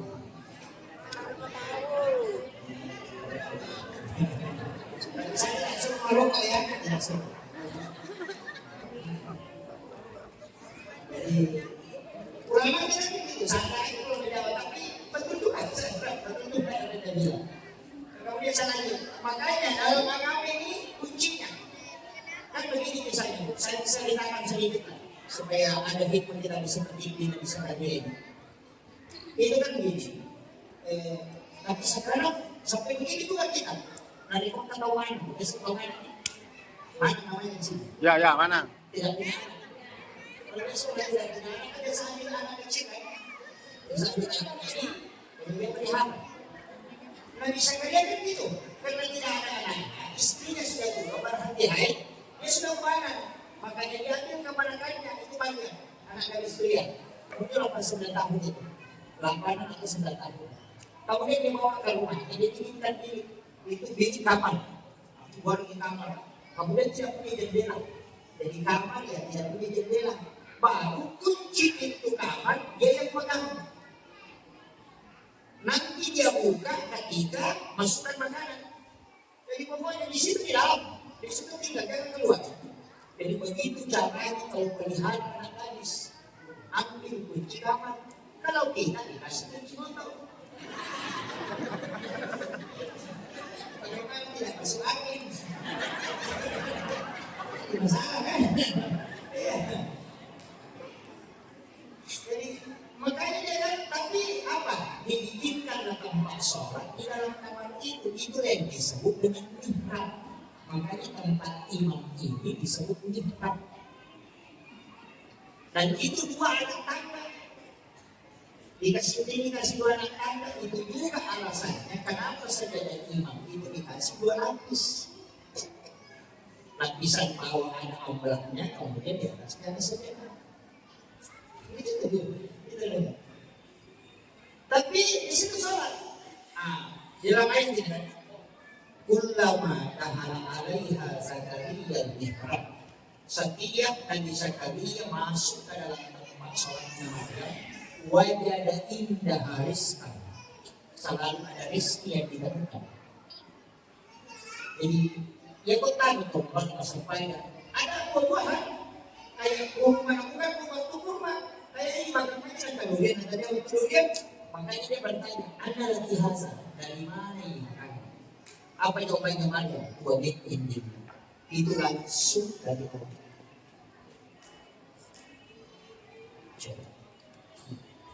Dan di sana kan percaya, dari Allah. Nah kamu ini kan bukan Nabi, hanya gadis belia. Dari kenapa bisa langsung dikasih makanan dari Allah? Makanya dia kan percaya ulang. Anda lagi hasil, maka mengatakan buat ini. Inna Allah yarzuqu man yasha'u bighairi hisab.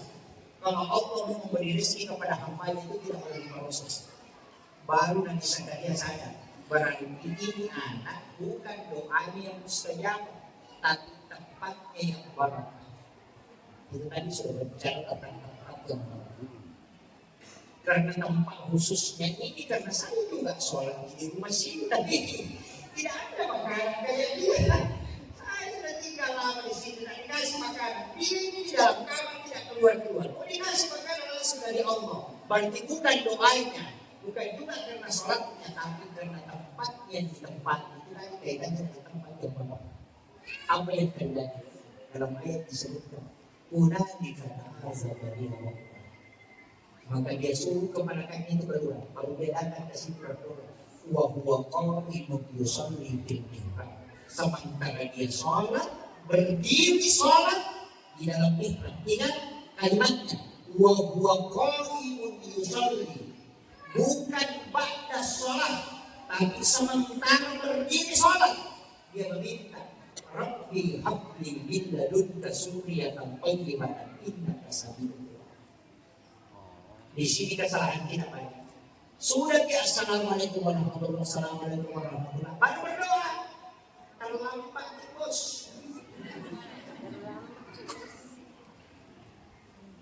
Terlambat. Yang sholat itu adalah alat untuk berdoa. Jangan selesai di sholat baru kita berdoa. Kan terlambat tuh. Terlambat. Terlambat. Kenapa? Itu doa dicatat oleh malaikat. Setiap kita bermohon dicatat oleh malaikat. Nanti malaikat melapor hari Senin dan hari Kamis. Makanya kita puasa hari Senin juga dan hari Kamis, karena di situ doa di store 2 kali, hari Senin, hari Kamis. Nah malaikat tidak melapor kalau tidak dapat waktu. Nah kalau kita berdoa hari Sabtu itu dicatat, hari Ahad dicatat, hari Senin baru dilapor. Makanya kalau kan selingkuh suami kita jangan berdoa. Terlambat. Selingkuh dan apa selingkuh hari Jumat berdoa, ya Allah selingkuh dicatat malaikat. Hari Sabtu lagi berdoa, ya Allah selingkuh selamatkan dia. Dicatat malaikat. Malaikat bilang sabar, hari Senin baru dilapor. Begitu. Ada yang paling aneh Pak.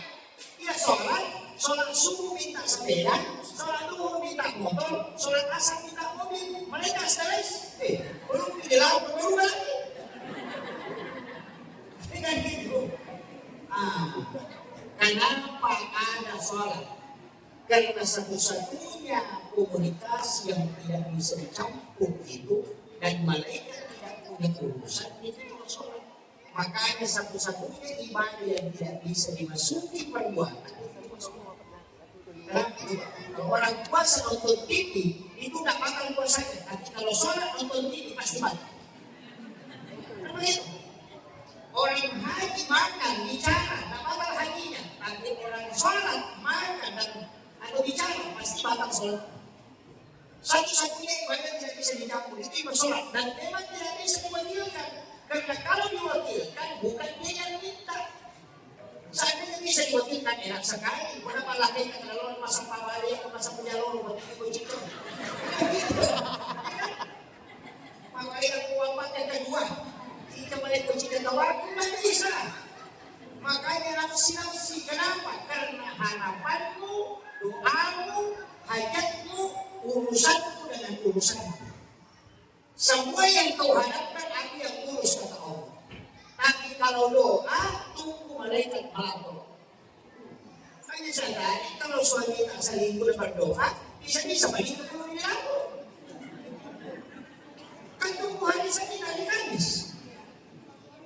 Makanya Nabi setiap masalah yang dihadapi masih sholat. Ambil air wudhu di saat sujud hamba menindakkan dengan Tuhannya.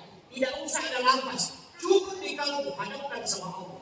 Maka malaikat mengatakan itu urusan dengan Tuhan saja. Nah itu kunci. Sama nih kalau kita mau pakai, saya pakai lalu sederhana. Kalau bapak ibu mau menyegarkan bisa lewat darat, tapi bisa kurang baru sampai. Naik mobil. Fortuner sebelum bersama Jakarta. Kalau lebih cepat naik perahu, tidak hari. Tapi kalau lebih cepat naik pesawat. Tapi kalau lebih cepat menelpon. Iya. Luar biasa. Makanya salat itu menelpon langsung dengan Allah. Kapan dan di mana saja. Jangan sudah ditutup teleponnya baru minta. Bila malaikat terlambat terus bicara menangis begitu. Kan begitu.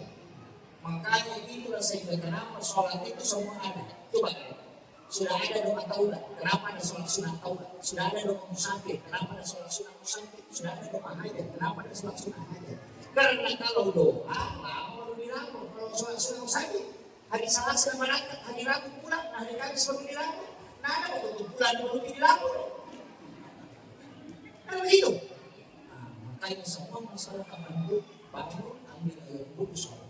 Minta itu kamu muslim. Cuma ini yang tidak terlalu. Jadi inilah yang dimaksud. Jadikan sholat sebagai kebutuhan, bukan sebagai kewajiban. Apapun yang kau harapkan, ambil maka air wudhu. Sholat, khusyuk memang lagi.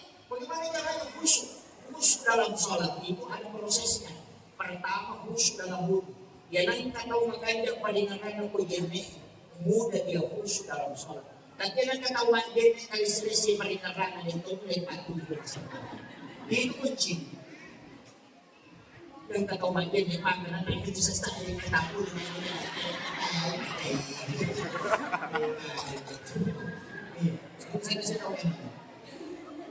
yang kedua, ketika mau sholat, di saat duduk, tapas mungkin sebentar, sebelum berdiri, sebelum iqamah. Kenapa ada jedanya azan dan iqamah? Itu kesempatan. Apakah yakinan penanyawata, tapahada na kita sa pamanataan. Yang pertama, ini ibadah na kita. Nabi Mustafa sallallahu alaihi wasallam al-Fatihah. Baca Fatihah kita berdoa. Setelah itu baca syahadat. Asyhadu an la ilaha illallah wa asyhadu anna Muhammadan Rasulullah. Sudah itu diam sejenak, baru menghadirkan Allah. Seakan-akan tidak, kalau tidak bisa yakin saja bahwa Allah melihat saya. Baru sebut 7 kali. Allah,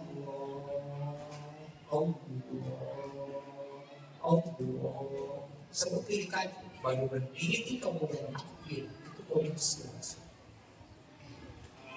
Disebut manfaatkan siapa yang menantu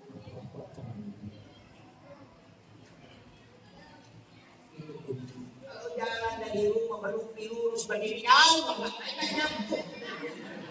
Kenapa dia begitu kalau sholat dia bilang takbirnya saja Allah.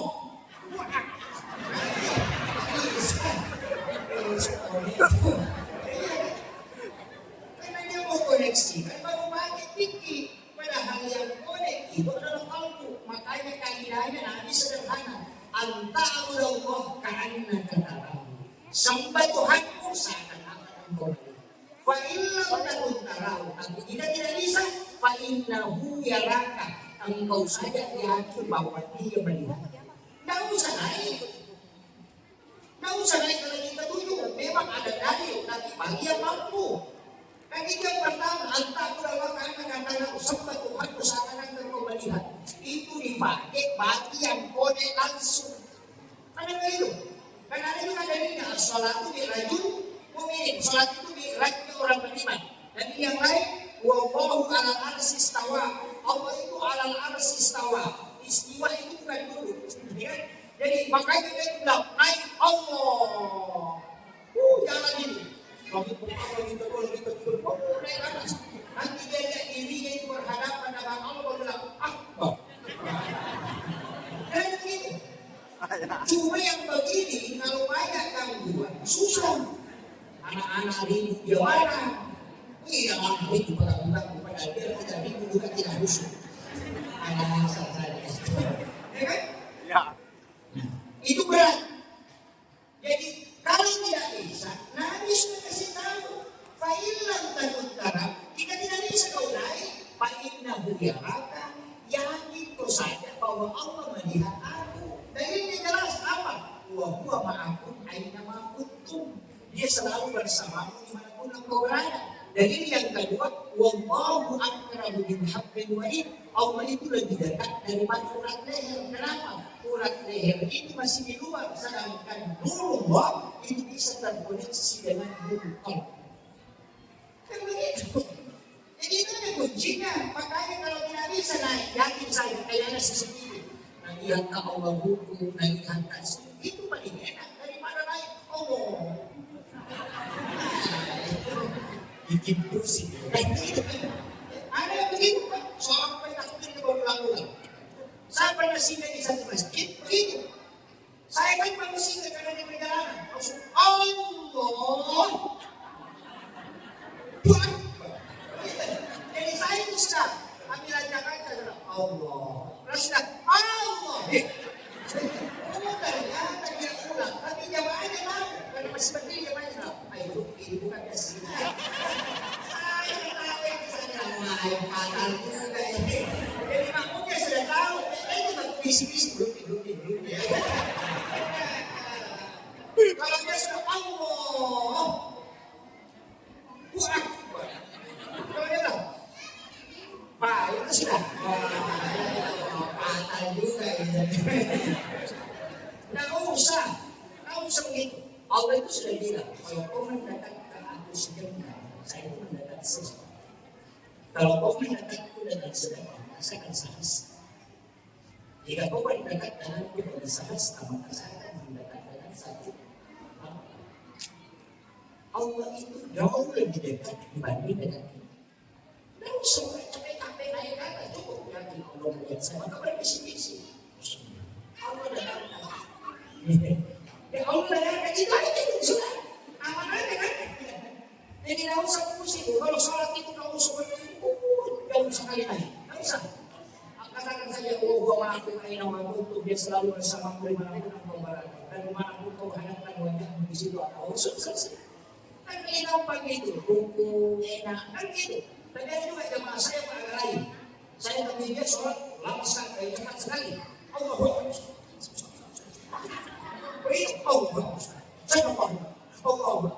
saya perhatikan, saya baru sholat 1 rakaat, dia sudah selesai salam.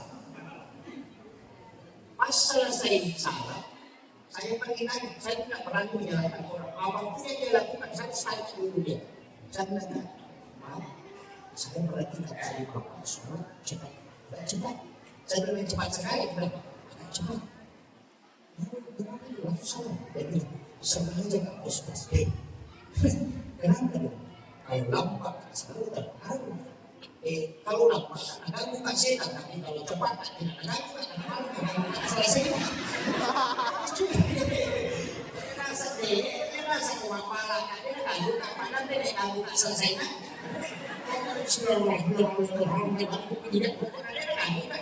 Rasa dia nanti dia akan buka dia buka orang surat. Rasa kemudian kemarin ini bismillahirrahmanirrahim. Baik kamu buat belum banget. Ada juga alasannya. Saya tuh kadang-kadang tidak berani menyalahkan orang hanya mungkin hanya rasanya kecil. Intinya ini sudah 1 jam lebih. Hampir 1 jam setengah ya. 1 jam 8 menit sudah. 1 jam lebih. Saya ambil inti. Jadi begini. Kalau ada masalah kita hadapi, ada masalah sebesar apapun masalah, selesaikan dengan sholat. Selesaikan dengan sholat. Karena kalau doa itu harapannya masih jauh. Selain menunggu waktu belum tentu juga sampai kan. Tapi kalau sholat itu masih langsung. Makanya di saat sujud minta apa kita minta? Iya karena kedua, iya karena stain minta di situ. Karena Fatihah itu hanya 2, 1 pengakuan, 2 permintaan. Itu isinya Fatihah cuma 2. Alhamdulillah, Bismillahirrahmanirrahim pengakuan. Alhamdulillahirrahmanirrahim pengakuan. Ar-Rahmanirrahim pengakuan. Malik Yaumiddin pengakuan. Iya karena kudu pengakuan. Kebelakangnya permintaan. Iya karena stain permintaan. Inilah siratul mustaqim permintaan. Siratul ladzina an'amta 'alaihim permintaan. Ghairil maghdubi 'alaihim waladdallin permintaan.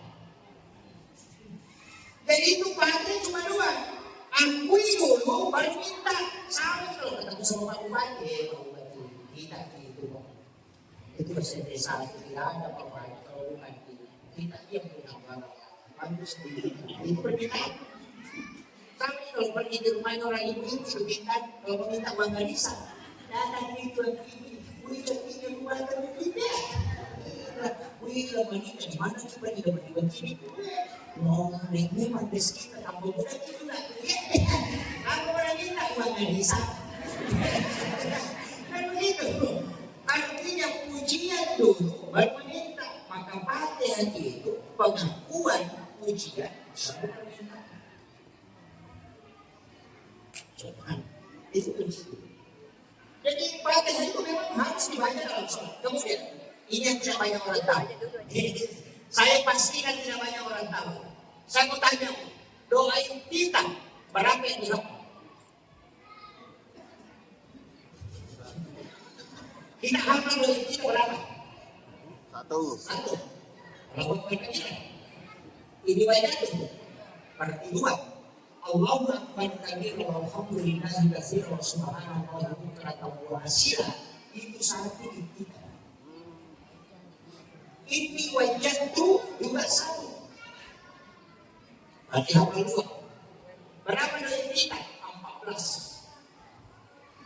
Jadi sama pulau pada kita. Itu doa ini tahu. Kalau sholat sunat taubat lain dipakai. Kalau sholat duha lain juga dipakai. Kalau sholat tahajud lain juga dipakai. Kalau sholat fardu lain juga. Kalau sholat taubat pakai istighfar. Tak namanya kita. Pak Buka sama di Ustaz kalau ceramah. Kalau ceramah nasihat pernikahan apa ayatnya? Wanita yang dia takhalaqalakum min anfusikum azwaja.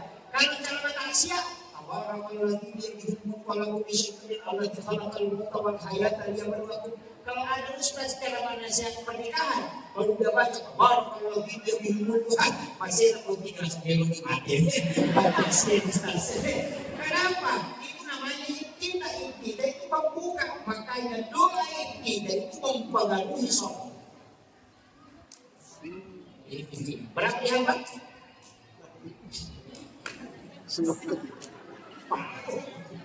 Apa-apa.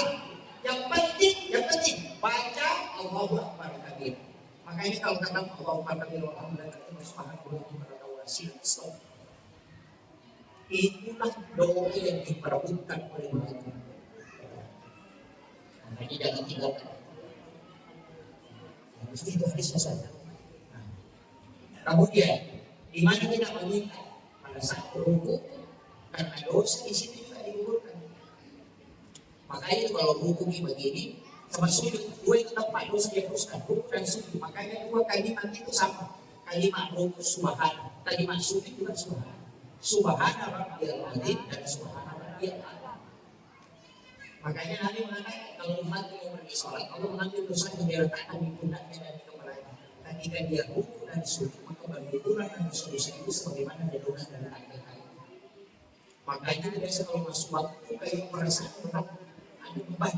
Tapi setelah salam dalam sholat itu kayak ringan. Betul, luar biasa. Masya Allah. Itu karena dosa yang berguguran. Makanya kalau ruku jangan cepat, Allah salah. Kenapa? Baru pindah dulu saya takut. Iya, selama lama dia, ya Bu. Penutup. Kalau tidak ada mampu bisa ditampung dari pertama sampai akhir, ini yang kita.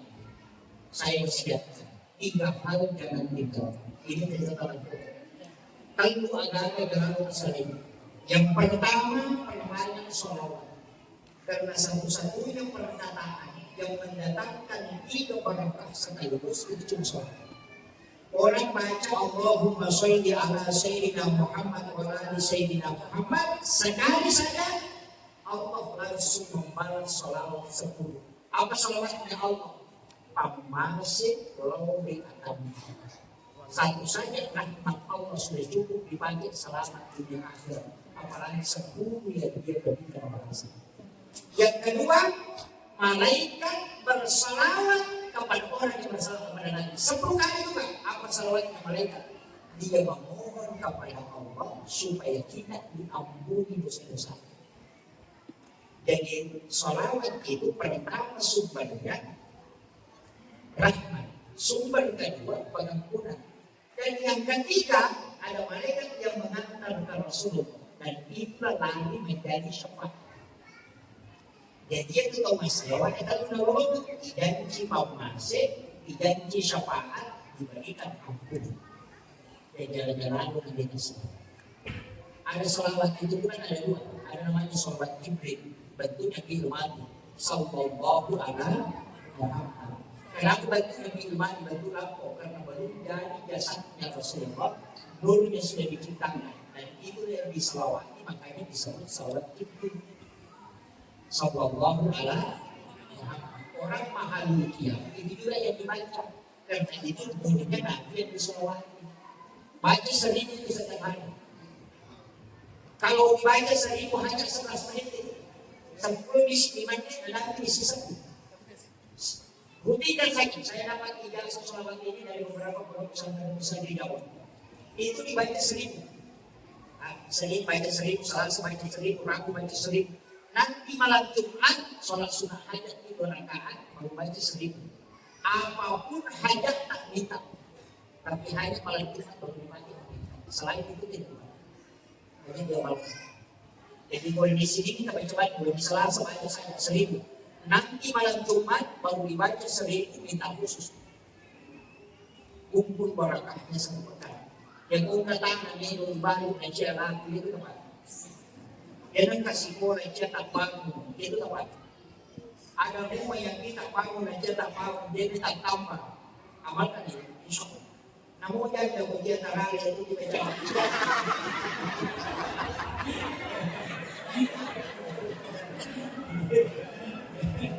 Ya, ini kuncinya. Itu yang disebut dengan sholawat kita. Kemudian yang kedua istighfar. Nah, sama pasti tentu Allah Taala. Yang ketiga sedekah. Itu kuncinya. Ada lalu saya kasih tahu ibu-ibu yang ada di sini, bapak-bapak yang ada di sini. Ini catatan penting saya kasih tahu. Seandainya kita tahu bagaimana cepatnya orang melupakan kita ketika kita wafat, maka tidak ada kegiatan.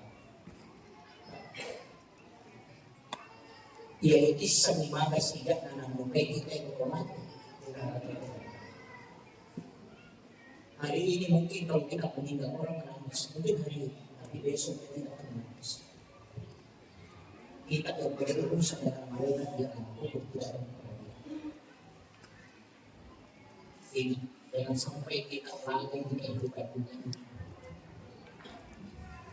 Jangan mengumpul-ngumpul harta di dunia baru-baru hidup sultan itu dunia masuk. Ia tudino ada dalam jangan sampai harta hanya kau simpan di dunia berkewafat. Itu sama orang yang dia simpan hartanya di kebun baru pulang ke rumahnya jatuh.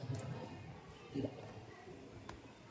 Maka itu bapak kami hidup murano tidak ciwali tahu dia murano karena aku anakmu yang kau harapkan mendoakan itu masih betul karena bukit lagi lalu baiknya pada itu rumah ikiri lo juga jangan ikiri lo juga pada waktu dia ini kali itu bercapu ini dia nong kali itu makan warga itu makan bisnis juga pernah di kemana tidak pernah merasa itu pada itu. Tidak usah nanti saya kasih tahu yang kita yang hadir di sini yang materi bahwa akasia dan akasia ini figur atau bukan dalam saya tahu.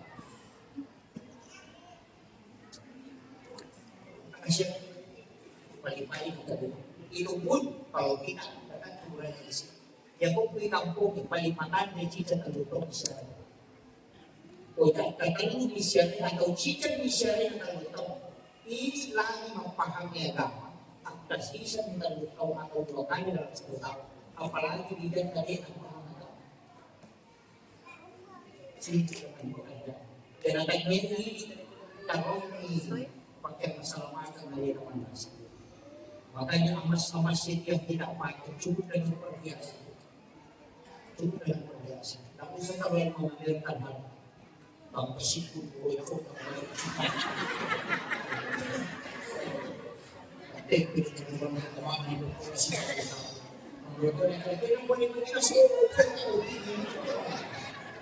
kita tahu alasan.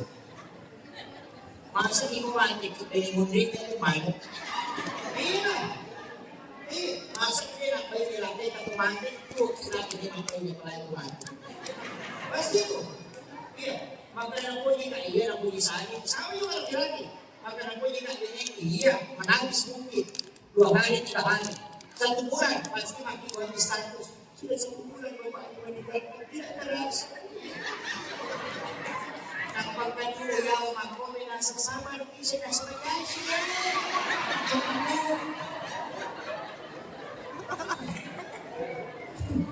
iya ini belum bisa maka sungguh untuk orang yang punya pahala yang bisa dititipkan ke orang lain untuk dalam kaum ulama itu bahwa khairul mal pamilya dan Gusto. Sa baik-baik hartamu adalah yang digunakan oleh orang soleh. Ada madrasah, ada masjid, ada TPA. Gunakan. Bisa yang kamu agak. Dan kita ini yang anak pamilya kita waktu. Pero kadang pas saja dengan dia merasa mesti ada yang tidak itu. Itu kunci. Siapa yang membangun masjid seperti ini, itu sudah jadi mana masjid itu jadi banyak pulau dan bukan. Ya kalau mau masih pasti kau berlaku ke surga. Mereka sepanjang. Saya tidak ini. Dan itu hadis. Ya dan kalau masuk baru masih namun dia sepanjang dan kamu sumbangan ang kamu lang ke surga. Dia tidak tamat. Jadi ketika meninggal itu baru ke istana kan. Ini taman. Ang kamu lang. Nanti ya to si lagi disampaikan dengan cara sumpah, tamu tak kira duit. Ini wanita ini salawatu sakat dua hal ini dijaga. Asempatnya utama apa susah wasilah tak orang kawal itu kunci. Jangan lupakan wasiat itu. Lalu kalau Allahumma Assalamualaikum warahmatullahi wabarakatuh.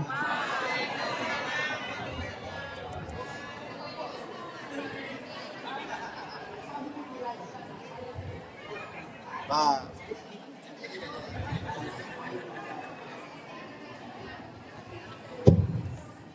mari sekarang kita tawajuk. Setelah kita mendengarkan baik hikmah, mari sekarang kita tawajuk. Kita hadirkan hati pikiran kita kepada Allah Subhanahu wa Ta'ala. Semoga ilmu yang kita dapat pagi hari ini dapat kita gunakan untuk bekal kita di hari kemudian. Al-Fatihah. Kita bersyukur bagi Bismillahirrahmanirrahim. Bismillahirrahmanirrahim. Ia akan mengatur, ia akan menstabil di seluruh mustabid seluruh. Amin. Bismillahirrahmanirrahim. Alhamdulillah Rabbil Alamin. Hamdan syakirin, hamdan na'imin, hamdan yuwafi ni'amahu yukafi'u mazidan. Ya Rabbana lakal hamdu kama yanbaghi li jalali wajhika wa 'azimi sultanika. Allahumma ighfir lana wa liwalidayna wa limashayikhina wa liman ahabba wa ahsana ilayna wa liman awsana bid-du'a. Allahumma inna na'udzu bika minal jubni wal bukhli wa na'udzu bika min fitnatid dunya wa min adzabil qabri wa min adzabil akhirah innaka 'ala kulli syai'in qadir. اللهم افتح لنا أبواب الخير وأبواب البركة وأبواب الرحمة وأبواب القوة وأبواب الصحة وأبواب العافية وأبواب السلامة. اللهم إنا نعوذ بك من الجبن والبخل. اللهم إنا نعوذ بك من جهد البلاء ونفس الشقاء وسوء القضاء وشماتة الأعداء. يا محول الأحوال حول حالنا إلى أحسن الحال. يا دافع البلاء يا الله، يا دافع البلاء يا رحمن، يا دافع البلاء يا رحيم. ادفع كل بلاء الدنيا وبلاء الآخرة وشر الدنيا وشر الآخرة. اللهم ربنا هب لنا من أزواجنا وذرياتنا قرة أعين واجعلنا للمتقين إماما. اللهم ربنا آتنا في الدنيا حسنة وفي الآخرة حسنة وقنا عذاب النار. صلى الله على سيدنا محمد وعلى آله وصحبه وسلم. سبحان ربك رب العزة عما يصفون وسلام على المرسلين والحمد لله رب العالمين. الفاتحة. أعوذ بالله من الشيطان الرجيم. بسم الله الرحمن الرحيم. الحمد لله رب العالمين الرحمن الرحيم مالك يوم الدين. إياك نعبد وإياك نستعين صراط المستقيم صراط الذين أنعمت عليهم غير المغضوب عليهم ولا الضالين. آمين. تقبل الله منكم.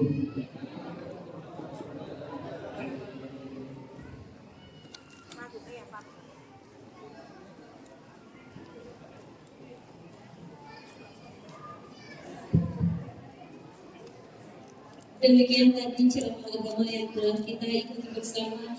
Mudah-mudahan apa yang disampaikan dapat kita amalkan dan bermanfaat bagi kita semua di dunia dan akhirat kelak. Amin amin ya rabbal alamin.